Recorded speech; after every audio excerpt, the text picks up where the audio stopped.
Archana Patel from LG Institute of Engineering and Technology in the Department of Electronics and Communication. Welcomes you to the session of Power Electronics. Today I am going to discuss about Unit 6, that is Applications of Power Electronics, with topic Uninterruptible Power Supply. So let's start the session. First of all, let's talk about the uninterruptible power supply's different classifications. First of all, let me discuss about what is the need of uninterruptible power supply or why it is necessary. Because in some of the applications, it is necessary to provide the continuous power to the system, and to provide that continuous power, like in the ICU room or in a application where we require the continuous supply. Without that, it will not be possible to apply the device on the other end. So for that purpose, uninterruptible power supply is necessary. It is mainly classified into three different categories, that are, first one is online or inverter preferred UPS. Means in this case, the inverter based circuits are used with the uninterruptible power supply. Next one is offline or line preferred uninterruptible power supply, and the third one is line interactive UPS. So these are the three major techniques of the uninterruptible power supply. Now let me first talk about the online UPS. This online UPS is also called as an inverter preferred uninterruptible power supply. So for that, the first block is rectifier plus charger. Rectifier will convert the AC voltage into the DC, and here the charger will provide the continuously voltage to the system. So the next one is the inverter, and then the inverter is connected with the UPS switch. Here this UPS switch means uninterruptible power supply switch has the construction of two SCRs connected back to back. Here you can see the uninterruptible power supply has two SCRs connected in an anti-parallel type. It is further connected with the critical load. This load can be either the inductive type, resistive type, or any type of the load you can connect over here. So here, depending on the type of load and the required voltage, here the path will be selected. Here first let me discuss about the online UPS. So its path is like this.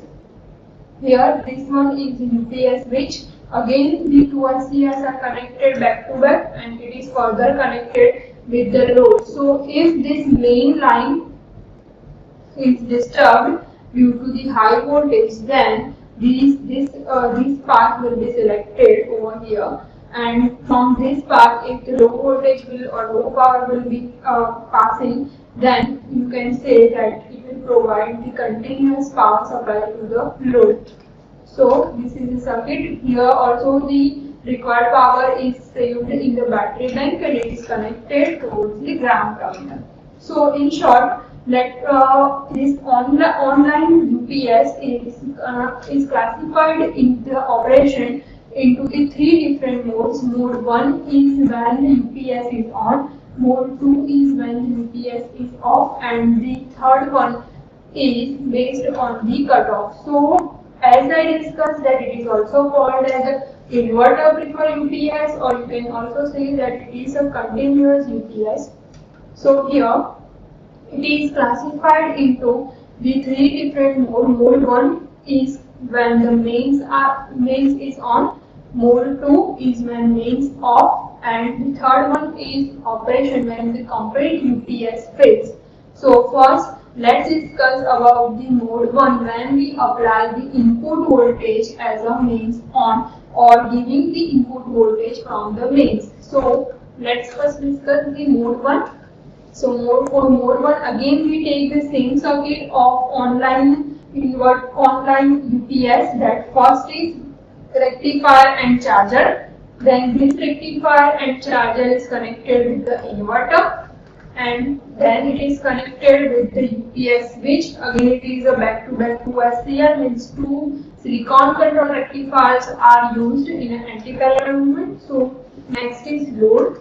Here the most important part is the path that is selected over here.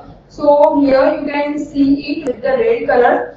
Two arrows are shown. The first part is from the rectifier to inverter, and also some power will be saved into the battery bank of the circuit. So when the mains is on, the path is divided into the two equal path. That first is goes to the inverter and the second is goes to the battery bank. Means the some power level are saved. Some power levels are saved in a battery bank, so that when the user require it, it can be supplied to it. So now for this 3 points you should remember is here AC means is on. The second point you should remember is the rectifier circuit will supply power to the inverter, because we take two parts, first towards the inverter and second towards the load. So that's why here it is that rectifier circuit will supply power to the inverter circuit, and also the inverter output is connected via UPS to the battery. So here the second part that is connected to the battery bank, and due to that type of connection the battery charging will be possible. So these are the 3 points you should keep in the mind for this. So AC main should be on. The second one is rectifier circuit will supply power to the load, and also due to the second part that the inverter output is also connected to the uninterruptible power supply and battery will be charged also. The next is mode 2. Mode 2 is when mains is off. So when AC mains is off, so at that time the path will be different. So again we take the same circuit. That first part is the rectifier and charger. Then it is connected with the inverter. It will convert the DC into AC. Then again the UPS switch. UPS switch is uninterruptible power supply switch. Like in a two anti-parallel SCRs are connected over here, and then for this load is connected. Here you can take the inductive type, resistive load or capacitive load also.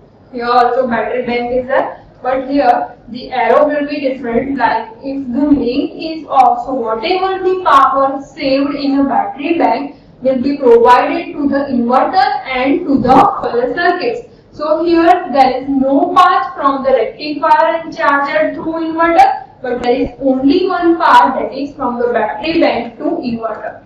So here if you see that from battery bank to inverter and from inverter to that UPS switch, means it will decide that when it should be on and when it should be off. So this is the mode 2. This is how you can see that the uninterruptible power supply or online UPS will works.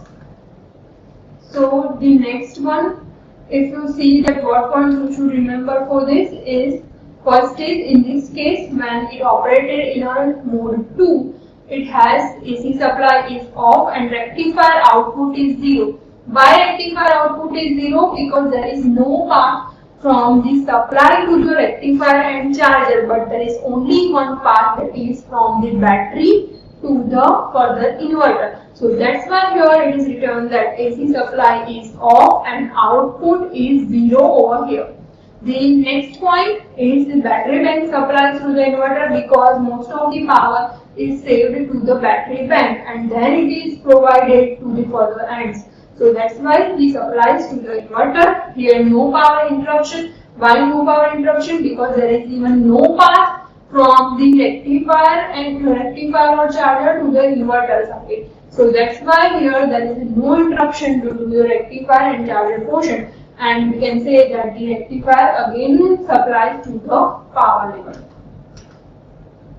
The third mode of the operation of online inverter or the inverter based UPS circuit is when the UPS fails, means when uninterruptible power supply does not work, then what will happen? So in that case you should consider this figure. Here this faulty UPS means the device that is faulty is not considered in this block diagram, that it should be faulty UPS should be connected with the UPS switch. So now when it becomes faulty, it is directly connected with the UPS switch. So and Here the main static switch, here again the main static switch and UPS switch are the two SCRs connected back to back type, and then it is connected towards the load. So when this portion means any of the UPS circuit will not work, so circuit diagram is like only the main static switch and UPS switch. There is no connection with the faulty UPS. So this is how the operation with UPS will occur. Without UPS will occur only the main static switch, and then it is connected towards the load. Now the features for this online UPS or for the inverter type based circuit is about the power rating. Its power rating is 1 kilowatt ampere, 2 kilowatt ampere and 5 kilowatt ampere, because power is a multiplication of voltage and current, and that's why the unit is volt ampere. The second is its output voltage is 230 volt. Its frequency is the 50 hertz of frequency will be supplied to it. The input voltage range should be from the 190 to 260 volt. It has a power factor. Power factor is a resistive type of load, and the depends on the total impedance. It is a ratio of R and Z, is resistive load and the total impedance. So it reaches 0.8. Actually it is a 0.8 lagging, because if the inductive load is there, then the power factor is lagging type. Efficiency is good, it is about 85% or more. And because of this higher amount of efficiency here, the total number of harmonics generated are very less, that is less than 5%, means total distortion will be reduced in this case. So this type of UPS is more preferable. There are also many other types of UPS available that we will see in the further lectures. Let's discuss about the advantages of this type of UPS circuits are. It provides the isolation between the source circuit and load. Because why isolation? Because in between there is an inverter, there is a switch of UPS, two SCRs are connected with it. So it provides the isolation between the source and load. Better regulation can be provided with this circuit, because if you save some voltage or save some power to the battery charger, then it will be provided to the further end. And the last one is voltage and current spikes are suppressed, and because of the less amount of voltage and current, you can say that this amount of power generated will be less as compared to the previous one. So these are some advantages of the UPS. Up to this, if you have any doubts or queries regarding this session, you can ask me on my email ID. Thank you for watching.